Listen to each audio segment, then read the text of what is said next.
بما ان احنا داخلين على الامتحانات، سواء امتحانات في الكليه او امتحانات الثانويه العامه، في عز الزحمه دي كنت حابه بس اقول كام حاجه. انا عارفه انه دلوقتي الدنيا زحمه قوي وضغط قوي والامتحانات ورا بعضها، بما ان احنا لسه شغالين في امتحانات البراكتيكال او في ناس خلصت البراكتيكال، انه مهم قوي واحنا بنعمل كل ده ان احنا اولا نحتسب الاجر بتاع تعبنا ومذاكرتنا دي لله، وان احنا بنعمل كل ده علشان نبقى انسان نافع في الحياه، ننفع نفسنا وننفع اللي حوالينا والمجتمع والامه.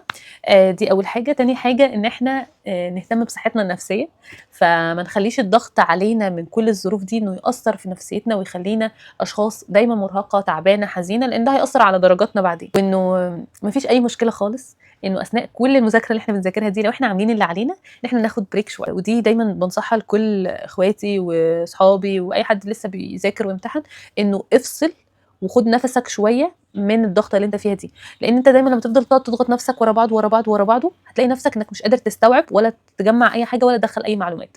فمفيش مشكله خالص لو اطلع اكسر الروتين بتاعك باي حاجه، اطلع اتمشى شويه، اطلع على البحر، اتفرج على البحر وتامل البحر شويه، اعمل اي حاجه غير معتاده ان انت بتعملها، بحيث اتفرج على فيلم، اعمل اي حاجه خد فيها بريك. البريك ده فعلا انت ما بتفكرش فيه في المذاكره خالص، ده هيخليك فعلا اروق واحسن بكتير وتقدر تستوعب حاجات كتير.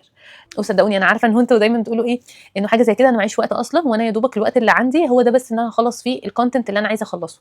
انا فاهمه حاجه زي كده، بس صدقني نص يوم او اليوم اللي انت هتضيعه ده مش هيضيع على الفاضي، هو هيخليك تقدر تكمل الشهر او الشهر ونص اللي جايين اللي فيه امتحانات دول على خير، ان انت قادر انك تستوعب وقادر انك تستحمل كل ده، بدل ما انت بقالك شهور انت بتلاقي نفسك انك مش قادر تركز كفايه في الامتحانات، وقعدت بقى تفكر انا اخد ايه ادويه تساعدني على التركيز واخد ايه عشان ابقى احسن وكل الكلام ده. اشتغل على نفسك من جوه اهم بكتير قوي من ان انت تشتغل عليه من بره.